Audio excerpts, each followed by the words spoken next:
Jai Radha Madhava Kunja Bihari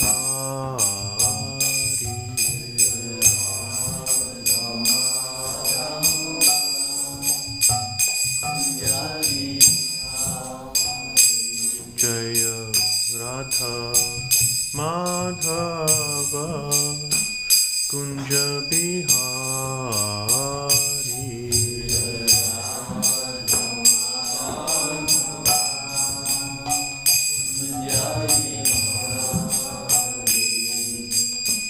Gopijana Vallabha Girivara Dhari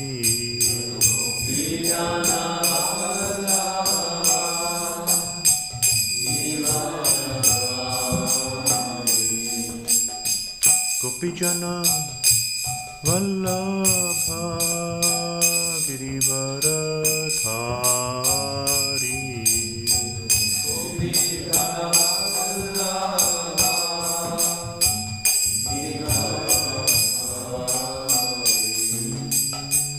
Yashoda Nandana Brajajana Ranjana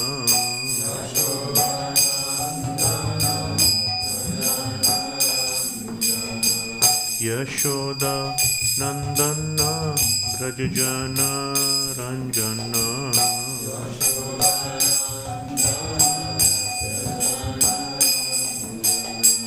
Jamuna Tira Banachari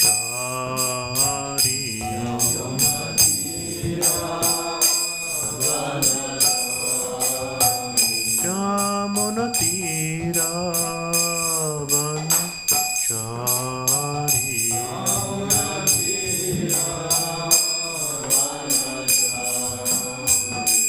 Jaya Radha Madhava Kunja Bihari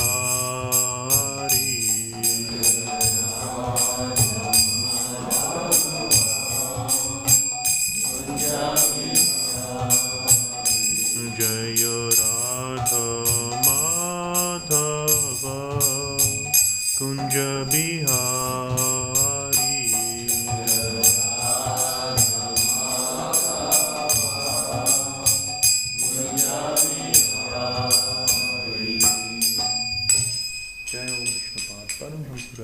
Shota Shota Shri Srimati Divine Grace A.C. Bhaktivedanta Swami Prabhupada Ki ISKCON GBC Bibli Gauracharya Srila Prabhupada Ki Shri Shri Jagannath Padales Padramai Ki Shri Shri Gaurnitai Ki Granth Rajamit Bhagavatam Ki New Jagannath Puri Dham Ki Nittai Gaur Premanandi.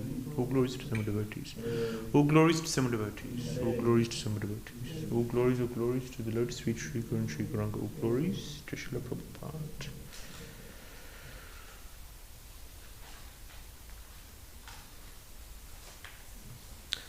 Om Namo Bhagavate Vasudevaya.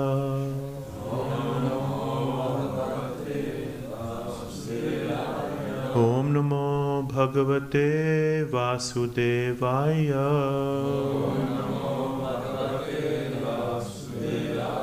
Om Namo Bhagavate Vasudevaya. Narayana Namaskritya Naram Chaiva Narottamam Devim Sarasatim Vyasam Tato Jayam Mudiraye Nashtaprayeshu Bhadreshu Nityam Bhagavata Sevaya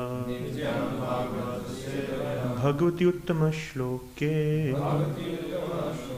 Bhaktir Bhavati Naishtaki. Hare Krishna. So we're reading from Srimad Bhagavatam, Canto 4, Chapter 24. The chapter is entitled Chanting the Song Sung by Lord Shiva. Text 64. Shrishtam Svashaktyedam Anupravishtash Shishtam Svashaktiyedam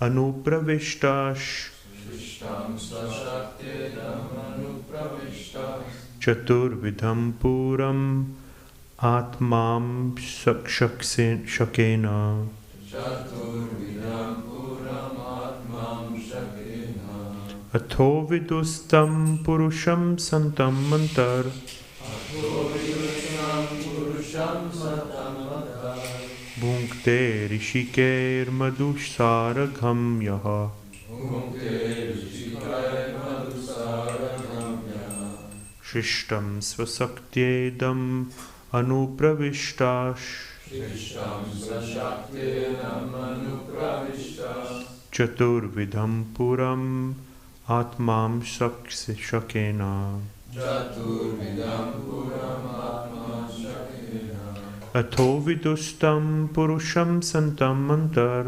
Athovidustam Purusham Satam Mantar Bhunkte Rishikeir Madhusaragham Yaha Bhunkte Rishikair Madhusaragamya Shrishtam Svasaktyedam Anupravishtas Shrishtam Svashaktedam Anupravishtas Chaturvidham Puram Atmam Shakena Chaturvidam Puram Atmam Shakena Atho Vidustam Purusham Santam Mantar Athovidustam Purusham Satam Mantar Bhunkte Rishikeir Madhusaragham Yaha Bhunkte Rishikair Madhusaragamya Shrishtam Svashaktedam Anupravishtas Shrishtam Svashaktedam Anupravishtas Chaturvidham Puram Atmam Shakena Chaturvidam Puram Atmam Shakena Atho Vidustam Purusham Santam Mantar Athovidustam Purusham Satam Mantar Bhunkte Rishikeir Madhusaragham Yaha Bhunkte Rishikair Madhusaragamya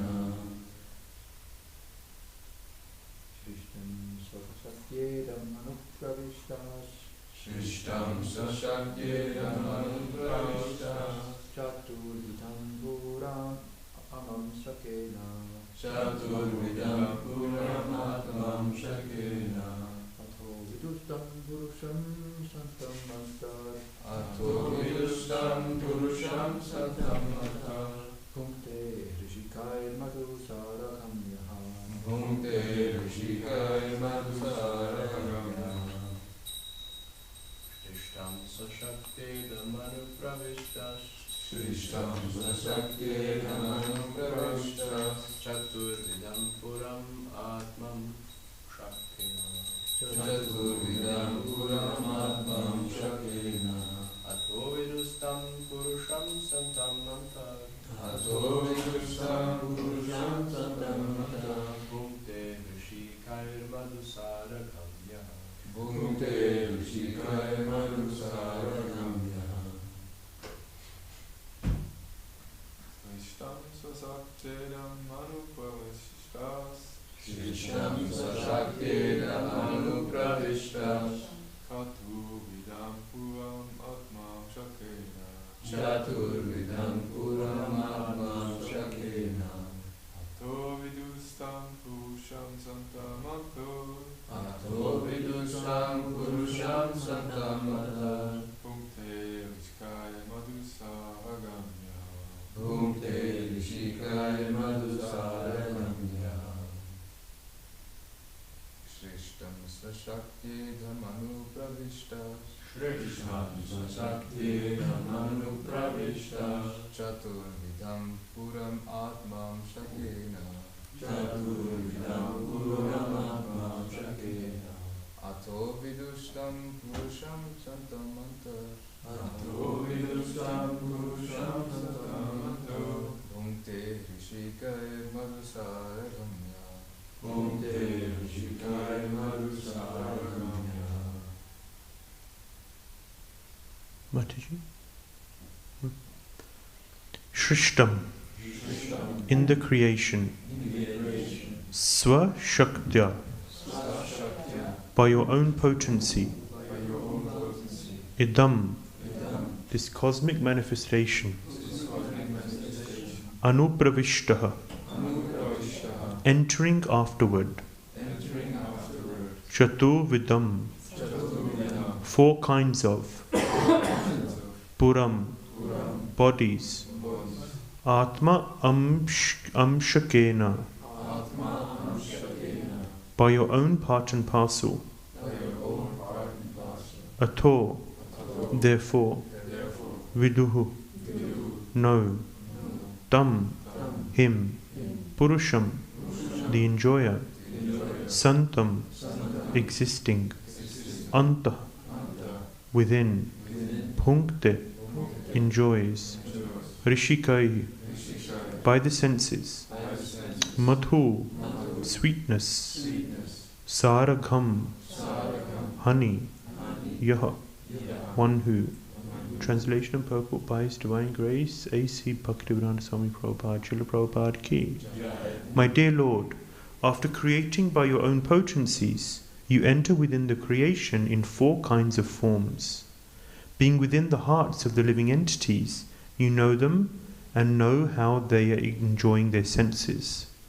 The so-called happiness of this material creation is exactly like the bees' enjoyment of honey, after it has been collected in the honeycomb. Please repeat. My dear Lord, after creating by your own potencies, you enter within the creation in four kinds of forms. Being within the hearts of the living entities, you know them and know how they are enjoying their senses. The so-called happiness of this material creation is exactly like the bees' enjoyment of honey. After it has been collected in the honeycomb. Purport. The material cosmic manifestation is an exhibition of the external energy of the Supreme Personality of Godhead. But because dull matter cannot work independently, the Lord Himself enters within this material creation in the form of a partial expansion, Paramatma, and He enters also by His separated parts and parcels, the living entities. In other words, both the living entities and the Supreme Personality of Godhead enter into the material creation just to make it active. As stated in Bhagavad Gita 7.5, Apareyam itastvanyam prakritim vidime param jiva bhutam mahabaho yayedam dharyate jagat. Besides this inferior nature, O mighty armed Arjun, there is a superior energy of mine, which consists of all living entities who are struggling with the material nature and are sustaining the universe. Since the material world cannot work independently, the living entities enter into the material manifestation in four different types of bodies.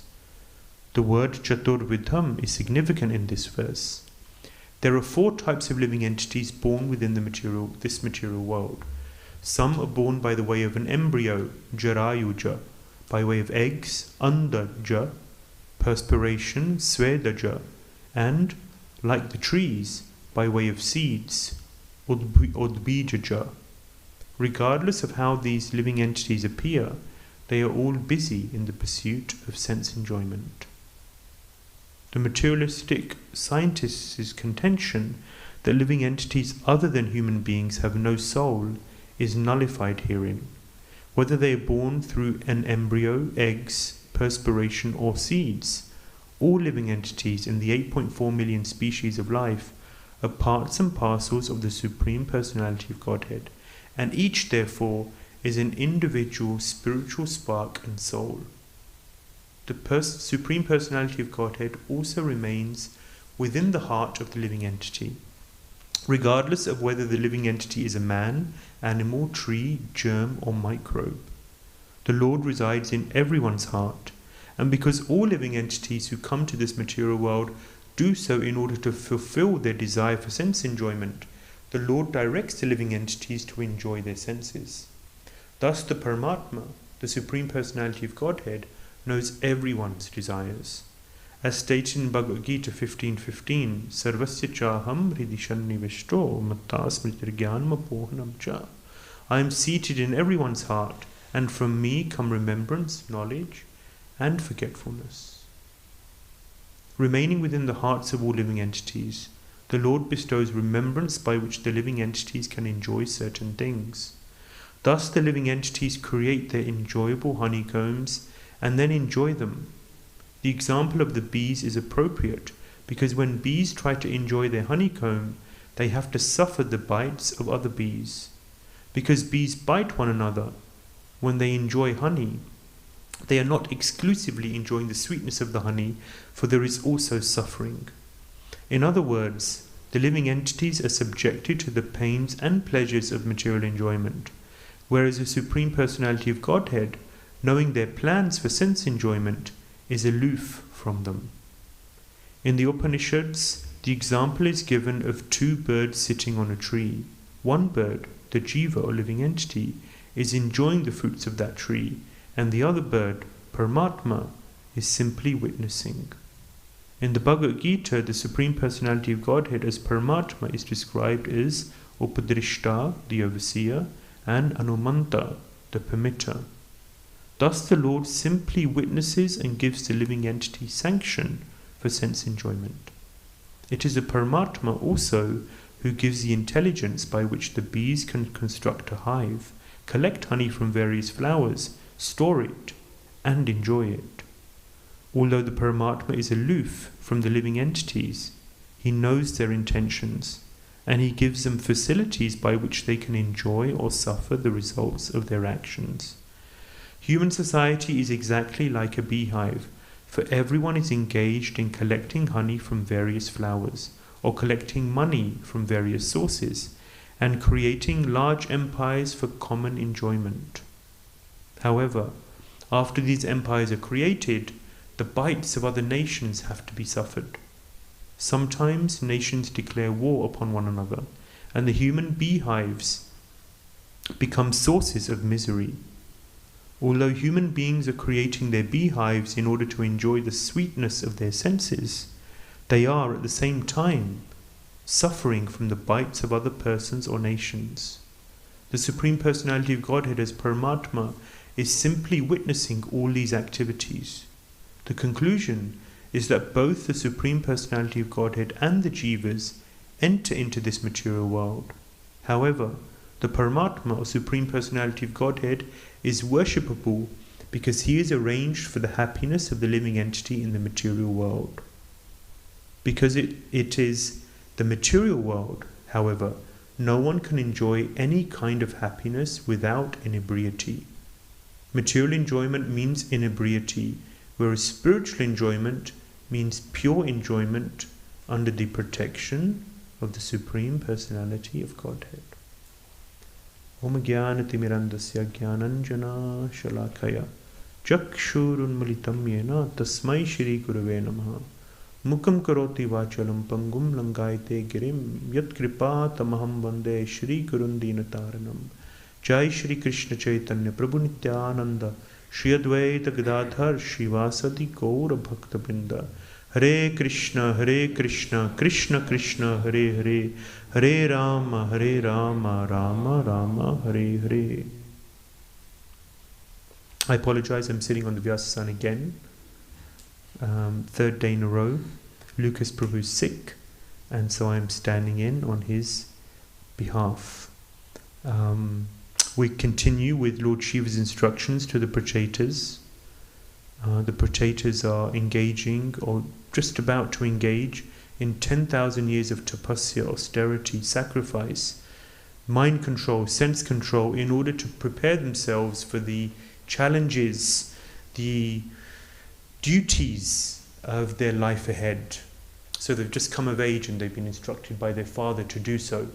And Lord Shiva, out of his causeless mercy, this is what great personalities do. They are very much inclined towards serving and helping those in humanity, to aid them to better their own lives in various ways. So Lord Shiva, it describes in the 8th canto, Tapyante lokatapena prayasho sadhavojana paramaradhanam tadhi purushashya kilatmanaha. Lord Shiva is, at this point, he's just drinking the halahal poison, which is coming from the churning of the milk ocean. This verse is 8:7-44. And can you just check that? No problem. So Lord Shiva is just drinking the poison, and he's doing that on behalf of humanity.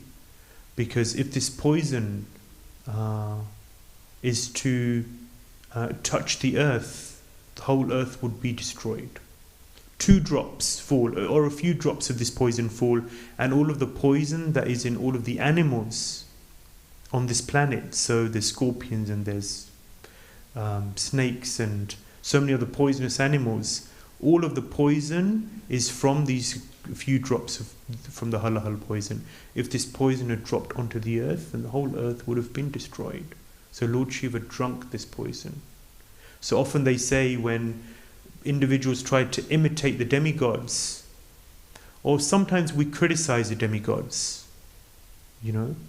Of course, Krishna is quite strong against the demigods. Avidipurvakam, people of small intelligence. No, small intelligence? Avidipurvakam is against regulative principles. Men of small intelligence worship the demigods. Alpamedisam. Yeah, so people of small intelligence worship the demigods. So Krishna is quite heavy against them, but we should be careful, because can you drink this poison that Lord Shiva drank? He's a great personality.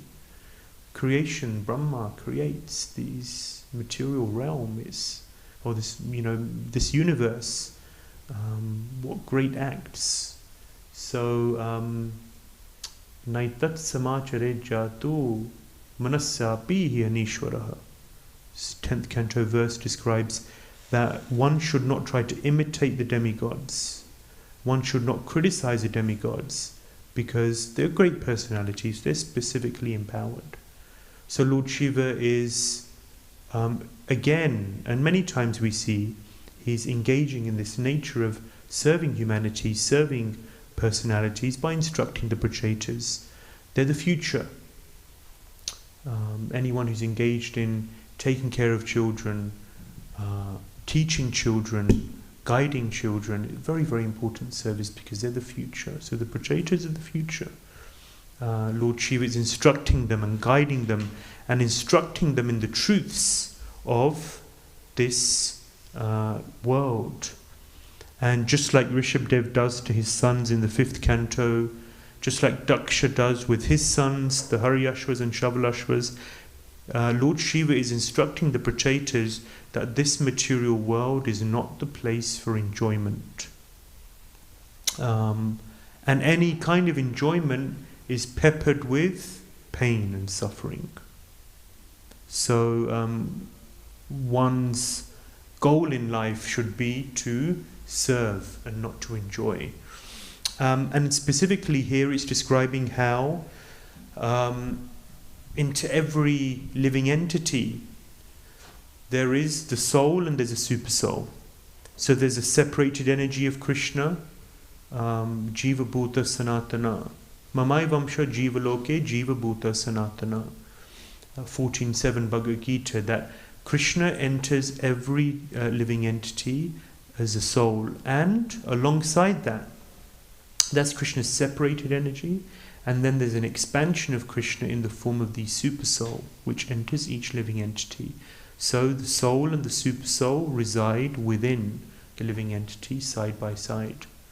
We were discussing yesterday, I was with Lucas and Damodar Prasad Prus, and we were just discussing, just mention how the body, there's so much going on in the body. You know, such a complex mechanism.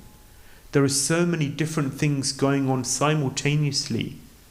You know, there's a digestive process. There's a nervous system which is making sure that, for example, the temperature of the body remains functional and proper.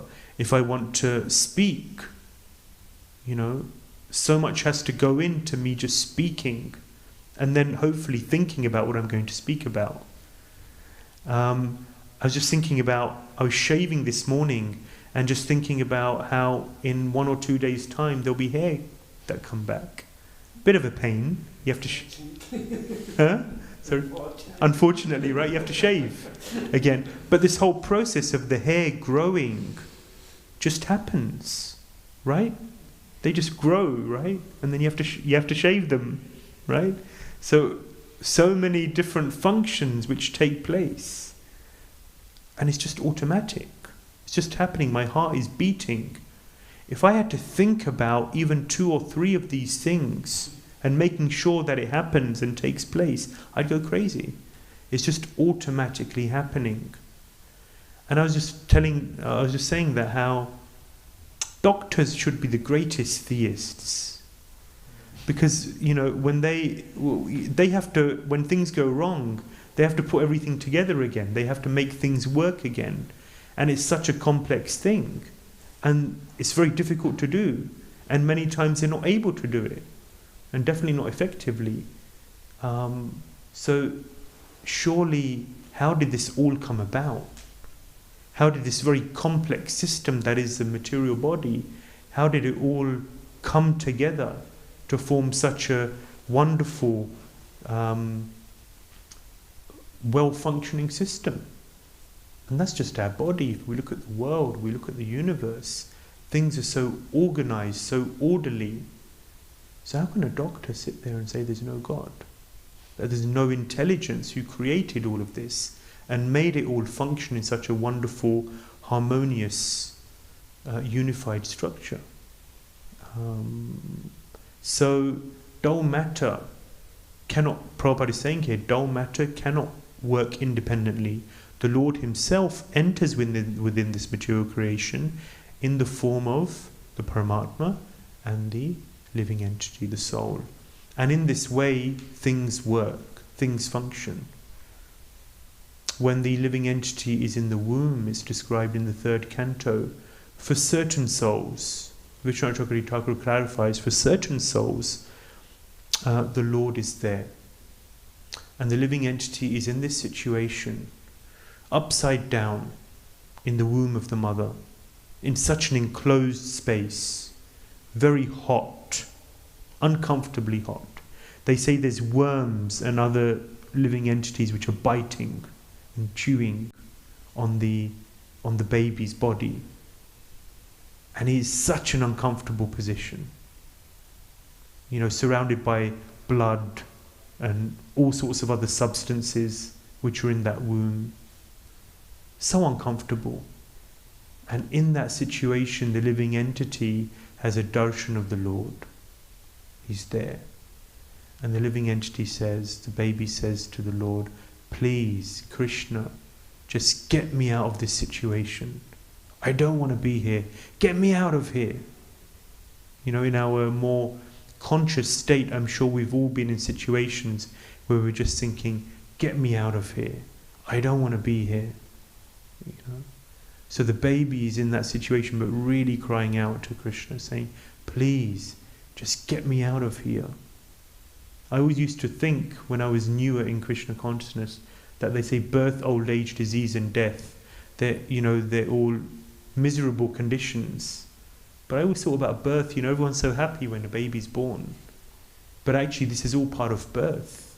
These 9 months that the living entity spends in the womb of the mother is part of that birth process. Such a miserable condition. But we forget. Because the process of childbirth is so harrowing, so difficult for both mother and child, the child forgets all of these memories.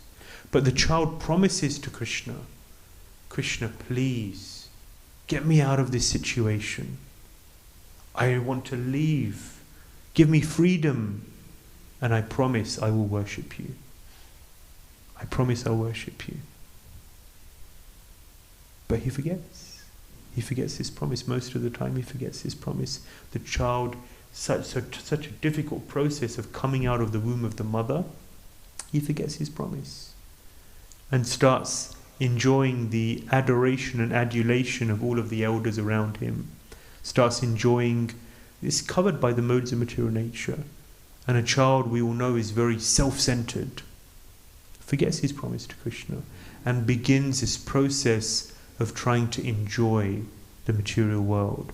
The The false ego, we were hearing yesterday how the false ego is one of the first mentalities which is injected into the cosmic manifestation, the process of creation, that Shambhu, an expansion of Sadashiva, which says, I, me and mine. It's all about me. Life is all about me and my enjoyment, and maybe some extended sense gratification, so you care about your family and maybe some friends or maybe your nation. But this idea of I want to enjoy comes in. Ego. And so this is why human form of life means we have to learn to serve. And this is what our temples and ashrams are for, that devotees can come and be in a space where the focus is no longer on me, and train the mind, the consciousness to think about another. Think about the other devotees. Think about Prabhupada's mission. Think about Krishna. But this tendency to want to enjoy is so strong. And when you have this enjoyment, this desire to enjoy, or when you're enjoying, then the greatest fear is that you will lose this enjoyment. So as I was reflecting on this, I was thinking about Chanakya Pandit. He gives 9 types of fear. 9 types of fear that the conditioned living entity has. So the first is this one that I just mentioned, Bhoga Roga Bhayam. So as one is enjoying, the fear is that there will be disease. Then I will no longer be able to enjoy with this body. Old age, disease, death. So disease means dis-ease. Yeah? If you spell it D-I-S-E-A-S-E. Disease means dis-ease. Uneasy. It's a very uncomfortable situation. And we spend so much time, maybe sometimes, on exercise, on taking care of the body, on making sure that we keep everything in good working order.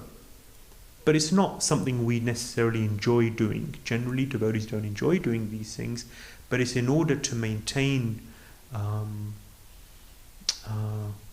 devotees maybe not necessarily so much, but definitely materialists, they do these things in order to maintain health so that the enjoyment can continue, in fear of disease, which will put a stop to enjoyment. Number 2, Chanakya Pandit says that Kule Chuti Bhayam, attachment, particularly to family members, fears loss of family. So Rockefeller was he was the richest man in the world in the late 20th century. And Rockefeller had one great fear. He had lost one of his sons. One of his sons was eaten by cannibals in Africa. And therefore, for the rest of his life, he was in great fear. In fear that he would lose other members of his family. So he was extremely protective, even overly protective, of all of his family members. If you have a rival, an enemy, we see many examples, many times where if you want to get at your rival, then you get at their family members. Yeah, so many politicians, rich people, they not only have bodyguards around them, but also around their wife and their children. Because if anyone wants to get to them, then they can get to their family members. So if you have family, if you have attachments, then there's a fear of loss of family. Number 3, Chanakya Pandit says, Vitte nripalat bhayam. Greed fears loss of money. Yeah, if you don't have any money, then there's no fear of losing money. So I lived in a not so savoury area of London. Not such a nice area of London. Crime was quite high. So I'd never take money with me to school. Because if I did, then if you met someone who wanted that money, then that you'd have to give it to them. So I generally didn't take anything of any value. Because if you don't have anything of any value, then you don't have fear of losing it. And therefore there's insurance policies and so on. Many, you always have insurance policies for your car, for your house, some people have, trading is actually all about insurance policies. I was a trader before I became a brahmachari. And there's all sorts of ways of insuring yourself. So if you do lose money here, then you can make it back here. Covering your risk. Insurance. So, if you have wealth, the rich man is always fearful of losing his wealth, and he remains in that fear always. Someone could steal it. I could lose it in business. So, the poor man doesn't have this fear. Number 4, honor fears dishonor. Honor, if you have respect in society, in a particular circle, then there's always a fear of becoming dishonored.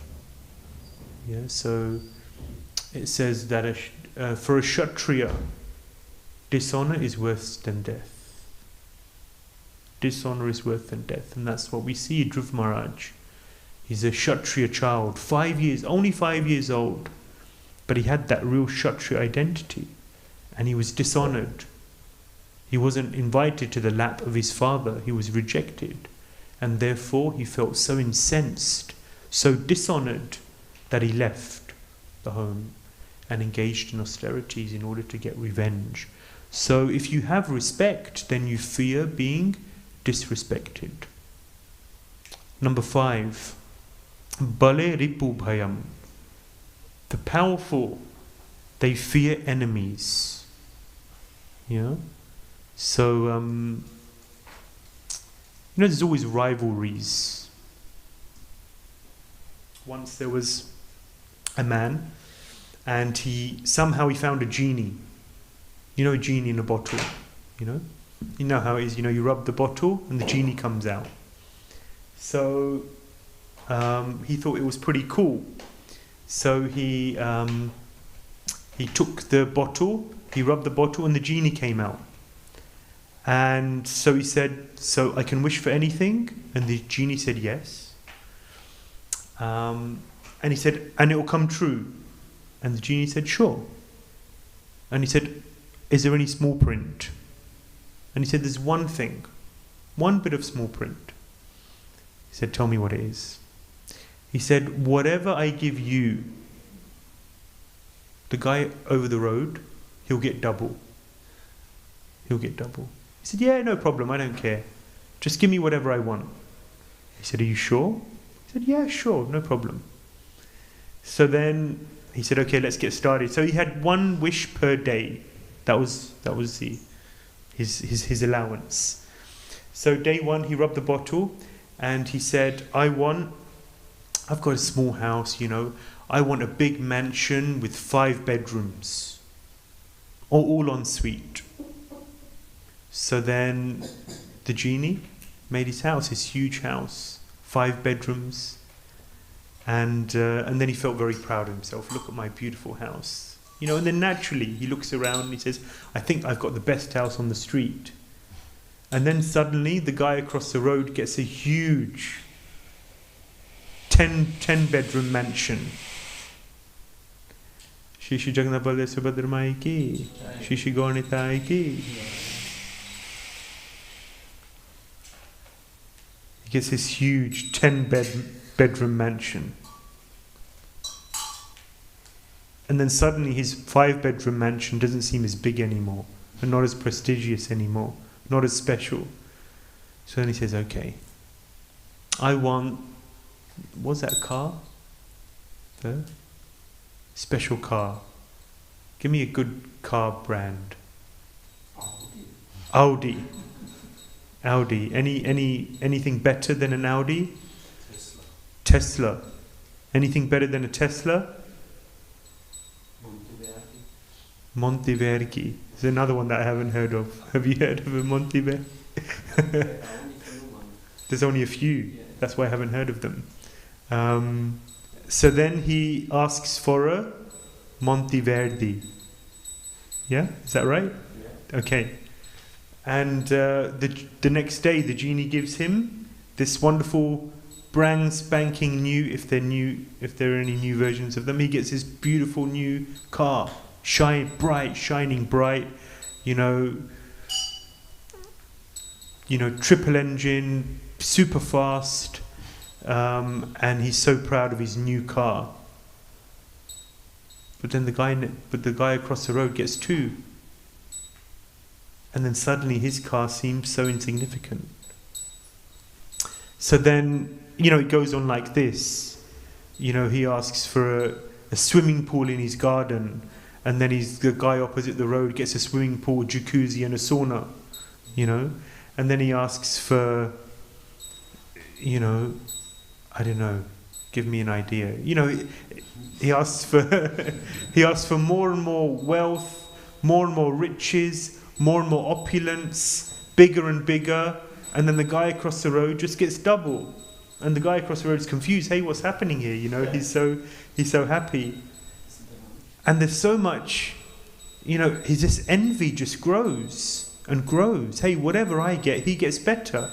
I get a nice big house, he gets a bigger house. I get a nice car, he gets a bigger car. I get more bank balance, he gets double. And then eventually he becomes so envious of what is now his enemy. He says, I wish that one eye. I wish that I can, that one eye is taken out. So the guy opposite goes totally blind. So much envy developed. I'm ready to lose an eye so that he loses both. So, someone who is powerful, he fears his enemies, because there's always this idea of keeping up with the Joneses, making sure, because wealth and material opulence isn't absolute, it's also relative. The idea of having a better situation than those around me. So one thing is the absolute situation that we have, but often on people's minds is more significant is making sure that I'm in a better position than these family members or these neighbors, these people around me, or the people who you think that you're competing with. If there's more satisfaction in being better than them, even more so than having a better situation yourself. Number 6, Chanakya Pandit says, Rupe Jaraya Bhayam. Beauty fears impending old age. So once there was an actress, and she was looking in the mirror, doing her makeup, and then she saw a white hair, a greying hair. And there's one actress, and she saw grey hair for the first, one grey hair come out. Someone told me it was Marilyn Monroe, but I don't believe it. Whoever it was, but there was one actress in history. She saw grey hair, and after that she never came out in public again.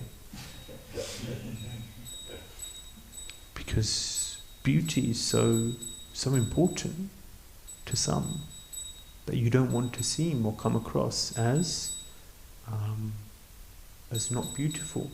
So difficult to accept this aging process. Number 7, Shastre Vadi Bhayam. Scholarship fears new theories. So these days, scientists, they just describe that when there's a new development, something which overtakes their own theory, then they dress it up and say, this is scientific development. This is the process of developing our theories and ideas, when actually the fact is that they were just wrong, and they didn't have complete knowledge. Number 8, Guna Bhayam Kale. A liar fears exposure. Right, so you ever had that experience where you lied and then you have to lie again in order to cover the lie, and then you have to lie again in order to cover that lie, and then it becomes a whole web of lies. So they say honesty is the best policy, and ultimately you can't lie because Krishna is there, and Krishna knows the truth. Krishna, they say, is the 24-hour CCTV system, the Paramatma. You're never alone. There's this anthem, Liverpool Football Club. They have this anthem, or their motto is, "You'll never walk alone." I don't know where it comes from, but you'll never walk alone, and it's very true. We'll never walk alone. We're never alone. Krishna's always there, always in our heart. And he's our best friend. And it's almost fearful sometimes that there's someone there watching all the time. And depending on how conscious we are of that, it can be a little disconcerting sometimes, especially if you're up to no good, But Krishna's always there and he's watching. Once there was a guru, he had 3 disciples. And he said to his disciples, "I want the 3 of you," he gave each of them a banana. And he said, "Eat this banana in a place where no one sees you eating the banana." So then one of the disciples, he went up into the mountains in the middle of nowhere and he ate the banana and then came back. Another one went into the forest. No one there, desolate forest, and he ate the banana. And then the 3rd disciple just stood right in front of the guru and he ate the banana. And the guru was quite upset with him. He said, "You didn't follow my instruction." So the other disciples came back and the guru said, "Where did you eat the banana?" "I went up to in the mountains." "Where did you eat the banana?" "Oh, I went to the forest." He said, "This 3rd disciple, he just ate it right in front of me. What's your explanation?" And he said, "Gurudev, you gave us an impossible task. Because you said, eat this banana where no one is watching. But that's impossible because there's someone watching me 24/7. And that's Krishna inside my heart." And the guru was really impressed. He was impressed. He said, "This is realization. That Krishna is watching us 24/7. He's there with us and observing our activities. He is, as it says here, Upadrishta Anumanta. He's the overseer and he gives permission. He's the permitter. He permits us to do what we want to do. So they say, I'm not going to get into the topic of the origin of the jiva, but sometimes they say how the living entity was in Goloka, in the spiritual world, say, and was just curious to know what it's like down there in that material realm. And it's kind of glittering, shiny, different. It's a place where there's no Krishna.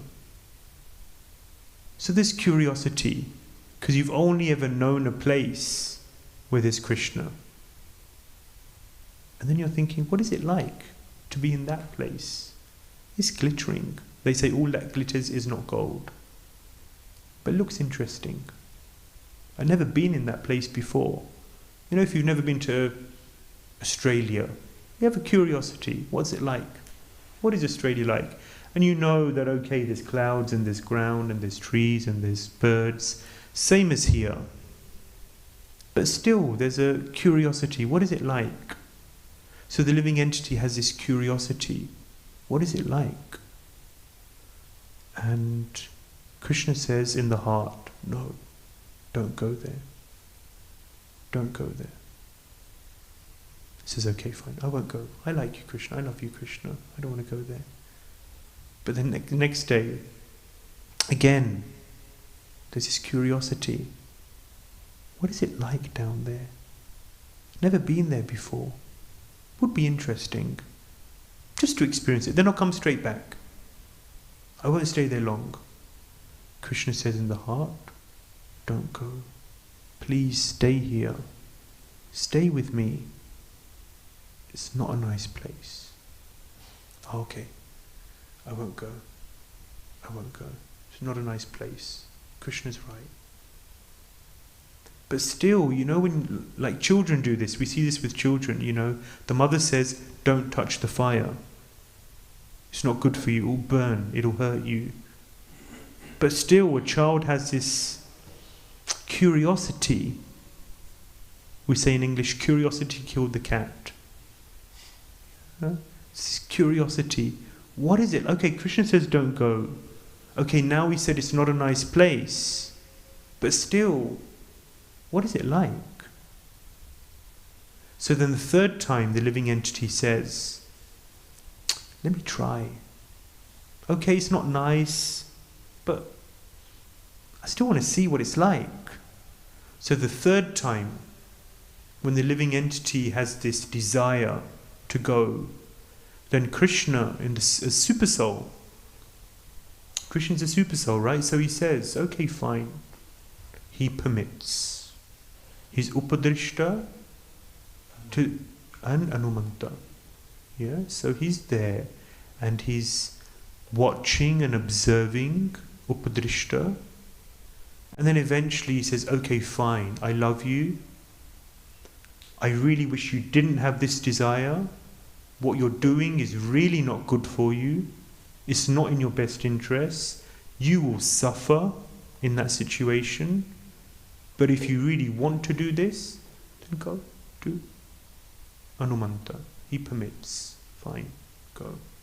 So then the living entity enters into the material realm and suddenly finds himself in this situation and has this initial thought that I won't stay there long. But as soon as you enter into this realm, the modes of material nature cover. The material energy allures us. And it's a playground. It's a situation where there's no boss. There's no Krishna. There's no one that you have to worship or you want to worship. It's just a place with the option of just enjoying away from Krishna. And the living entity gets embroiled in that situation. Please, no questions about the origin of the jiva. It's just a story which I think is just instructive to see just also how things work now. You know, you're a devotee, you're practicing Krishna consciousness.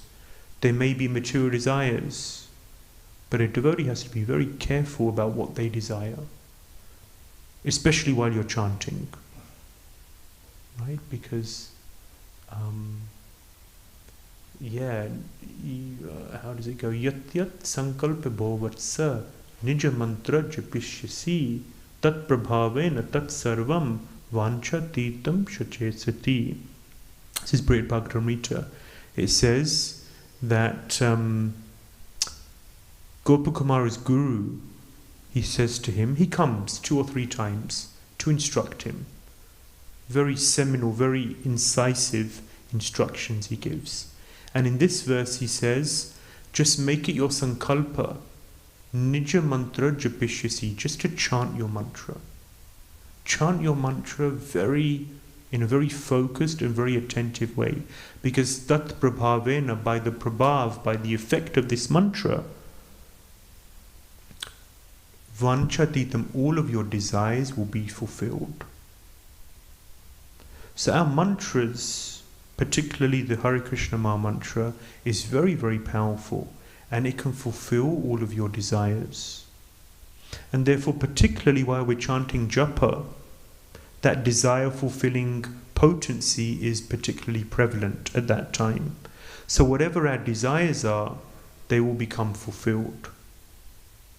So we have to make sure that we're desiring something Krishna conscious, because those desires will gradually become fulfilled by the prabhav, by the power of the mantra. But if we're desiring something material, then those desires will also be fulfilled. Krishna will say, no, this is not good for you. He'll give you that message internally as well as externally. But eventually, if we keep desiring that something material, eventually Krishna will say, okay, fine, get on with it. Do, try, experience, learn.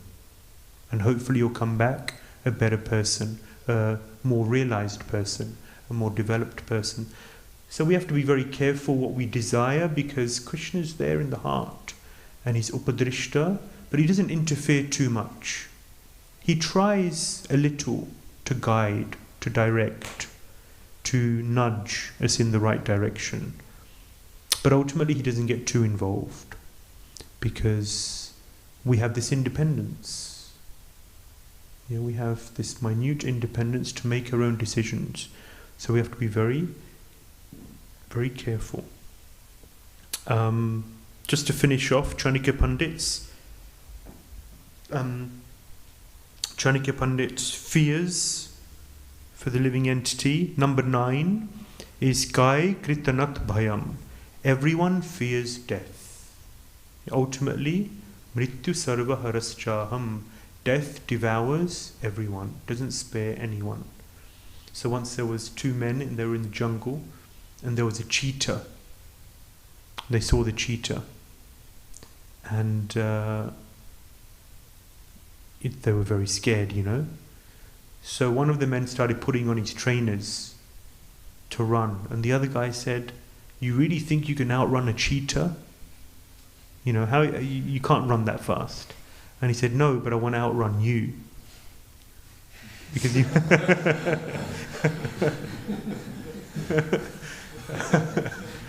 because, cheetah's going to catch one and eat it, right? So, so everyone is fearful of death. And life is a preparation, it's the final lesson, is death. But a devotee, Prabhupada is called Abhay Charan. He's fearless because he's taken shelter of the Lord. So a devotee, ultimately, he doesn't even fear death. Because whatever the situation, what is the goal of our life? It's to remember Krishna. So, how does it go? Lord Shiva with Chitraketu, he says, Swarga apavarga narkeshu yapitulyartha darshinaha. But how does it begin? Narayana parasarve nakutaschanya bibhati swarga apavarga narkeshu apitulyartha darshinaha. That for one who is Narayana parayana, one who is totally sold out to the Lord, it doesn't matter to him. Swarga, heavenly planets, apavarga, liberation, narkeshu, hellish planets, is ineffectual because he's remembering Krishna. So this is the essence of our Krishna consciousness, that wherever I am, whatever my situation, whatever the circumstances, I should be cultivating remembrance of Krishna. We do so many services, so many activities, so many things we have to do over the course of a day, a week, a month, a year. We're coming towards the end of 2022. And I think it's a poignant time, an important time to reflect. What have I achieved in 2022? And of course, the obvious thing, we'll look at achievements on the external level. I've distributed so many books. I, made this project work. I helped this many devotees. I, did so many things. And these are all very important. I'm not dismissing them or minimizing them in any way. We have a Krishna consciousness movement. There's a movement, there's an energy, there's a mission here. And these are very important things. And we should try in 2023 to increase our contribution, both in terms of quantity as well as in terms of quality. But the quality aspect is what I want to focus on. And that is, what is the quality of my devotional service? How much am I really doing this for the pleasure of Guru and Krishna? How much am I in remembrance of Krishna? Because the real value and the most important commodity in our Krishna consciousness is our remembrance of Krishna, is our Krishna consciousness. So a real measure is, have I developed, and of course it's intangible in the sense that there's not a number that you can put on your remembrance of Krishna. You can't, it's 4.72 in January 2022, and now it's December, it's 4.8